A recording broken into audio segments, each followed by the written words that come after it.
Hello everyone, welcome back to this channel. I hope you guys are doing well. पिछले video में मैं आप लोगों को पढ़ा चुकी हूँ demand and demand function, elasticity of demand, types of elasticity, types of price elasticity.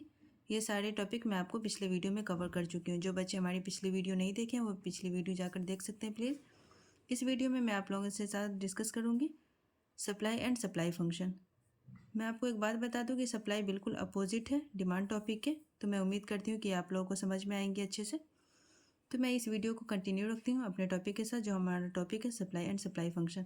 यहाँ पे आप लोग देख पा रहे होंगे इस वीडियो में मैं हर वीडियो की तरह इस वीडियो इसमें भी नोट्स मैं पहले से ही लिखी हूँ आप लोगों के पास एक्सप्लेन करने के लिए, ताकि आप लोगों को प्रॉब्लम नहीं हो। मैं इंग्लिश में लिखती हूँ, लेकिन जो बच्चे इसको हिंदी में लिखना चाहते हैं वो हिंदी में लिख सकते हैं, कोई प्रॉब्लम नहीं होगी। मैं हिंदी में भी बताती हूँ। यहाँ पे देखिए मैं मीनिंग ऑफ सप्लाई लिखी हूँ। यहाँ पे सप्लाई क्या होता है मैं ये बताऊँगी आप लोगों को। तो मैं बता दूं आपको meaning of supply. It is the quantity of a commodity that producer और seller is willing and able to sell at a given price within a given period of time. I repeat again, it is the quantity of a commodity that producer or seller is willing and able to sell at a given price within a given period of time. मैं इसका हिंदी बोल देती हूँ। जो बच्चे इसको हिंदी में समझना चाहते हैं हिंदी में समझिए, लिखना चाहते हैं आप लिख भी सकते हैं। तो मैं बता दूं हिंदी में, सप्लाई किसी वस्तु की वह मात्रा है जिसको प्रोड्यूसर सेल करने को तैयार है और सेल कर भी सकता है एक पार्टिकुलर प्राइस पे एंड क्वांटिटी पे और गिवन टाइम पीरियड में। ठीक है, तो मैं ये समझ में आ गया होगा आप लोगों को। एक बार और मैं बोल देती हूँ, सप्लाई किसी वस्तु की वह मात्रा है जिसको प्रोड्यूसर सेल करने को तैयार है और सेल कर भी सकता है एक पार्टिकुलर प्राइस पे एंड क्वांटिटी पे और गिवन टाइम पीरियड में। ठीक है, यहाँ पे मैं आप लोगों को बता दूँ supply function. It is the functional relationship between quantity supplied and its determinant. ठीक है, इसका भी मैं हिंदी बोल देती हूँ, तो हिंदी लिखने वाले बच्चे हिंदी लिख लीजिएगा please. Supply function basically supply and supply को अफेक्ट करने वाले फैक्टर्स के बीच का फंक्शनल रिलेशनशिप होता है। ठीक है, इसमें बहुत सारे फैक्टर्स होते हैं। देखिए प्लीज़, यहाँ पे मैं लिखी हूँ quantity supplied of X is equal to function है ये हमारा, ये प्राइस ऑफ एक्स है, प्राइस इनपुट है, टेक्नोलॉजी है, गवर्नमेंट पॉलिसी है, एक्सेट्रा। यहाँ पे बहुत सारे फैक्टर्स हैं। ठीक है, यानी क्वांटिटी ऑफ एक्स जो होती है ना, क्वांटिटी सप्लाइड एंड इसके जो फैक्टर्स है, यानी प्राइस ऑफ एक्स है, प्राइस इनपुट है, टेक्नोलॉजी है, गवर्नमेंट पॉलिसी एक्सेट्रा, बहुत सारे फैक्टर्स यानी सप्लाई को इफेक्ट करने वाले जितने फैक्टर्स हैं उसके बीच का एक फंक्शनल रिलेशनशिप ही सप्लाई फंक्शन कहलाता है। मैं उम्मीद करती हूँ आप लोग को यहाँ तक बहुत अच्छे से समझ में आ गई होगी। अब आप देख सकते हैं मैं आपको वन बाय वन बस समझाऊंगी जो मैं यहाँ पे लिखी हूँ।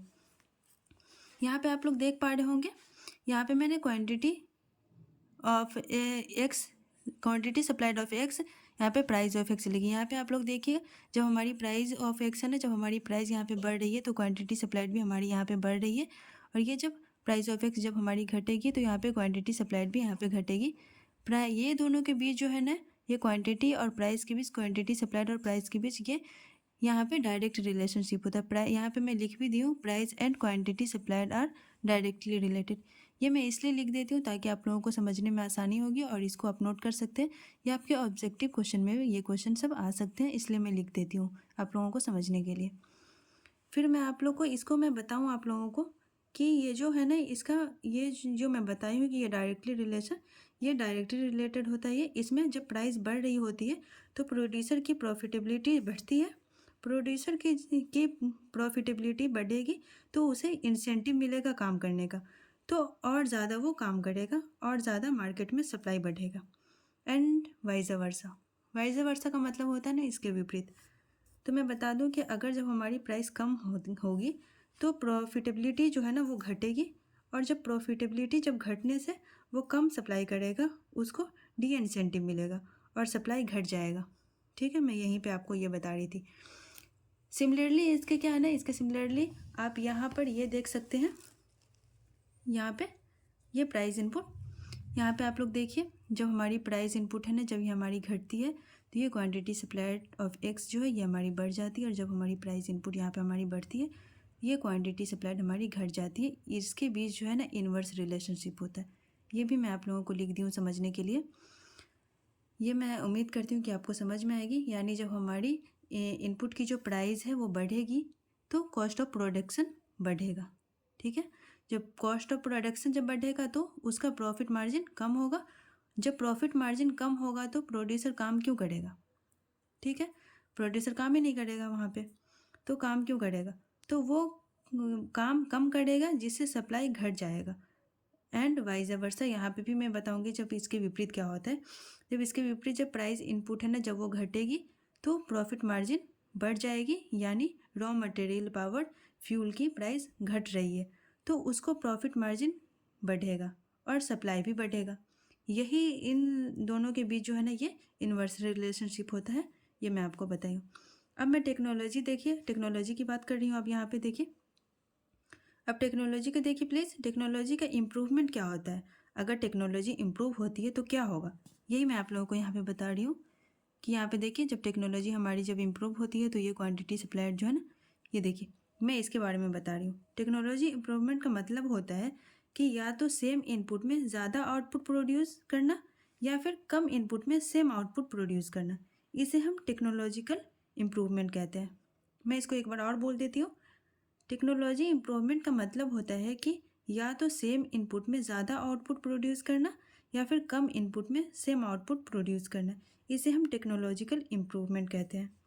मैं उम्मीद करती हूँ कि ये भी आप लोगों को समझ में आ गई होगी। वही चीज़ मैंने यहाँ पे बताया है कि ये देखिए मैंने यहाँ पे लिख दिया आप लोग को समझने के लिए। तो टेक्नोलॉजी के इम्प्रूव होने से जो होती है ना, वो प्रॉफिटेबिलिटी बढ़ेगा। तो प्रॉफिटेबिलिटी जब बढ़ेगा तो प्रोड्यूसर सप्लाई करेगा, और अगर टेक्नोलॉजी डिटेरिएट हो रहा है तो क्वांटिटी सप्लाइड घट जाएगा। अब देखिए गवर्नमेंट पॉलिसी, देखिए प्लीज़ यहाँ पे देखिए मैंने यहाँ पे लिखा है quantity supplied of x and government policy, ये मैं बताने की कोशिश कर रही हूँ। यहाँ पे देखिए गवर्नमेंट पॉलिसी फेवरेबल होती है। गवर्नमेंट पॉलिसी जो होती है ना, वो फेवरेबल, गवर्नमेंट फेवरेबल कब हो का मतलब क्या होता है, ये मैं आपको समझाऊंगी। किसी चीज़ को भी प्रमोट करना चाहती है, वहाँ पर इंफ्रास्ट्रक्चर बनाना चाहती है जहाँ आपकी फैक्ट्री लगी है, यानी जो भी आपको ज़रूरत है वो सारी इंफ्रास्ट्रक्चर वो दे रही है, कम टैक्स लगा रही है, कम टैक्स ले रही है, ज़्यादा सपोर्ट कर रही है गवर्नमेंट आपको, इसका मतलब गवर्नमेंट की पॉलिसी फेवरेबल है। ठीक है, आपके लिए तो आपका क्वांटिटी सप्लाइड बढ़ेगा, आपकी प्रॉफिट मार्जिन बढ़ेगा।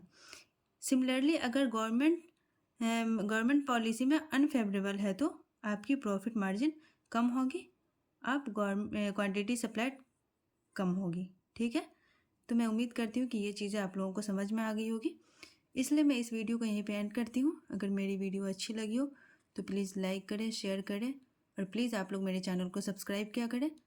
और मैं आप लोगों को एक रिक्वेस्ट करूँगी कि प्लीज़ मेरी वीडियो पूरा देखा कीजिए, कहीं पे स्किप मत कीजिए।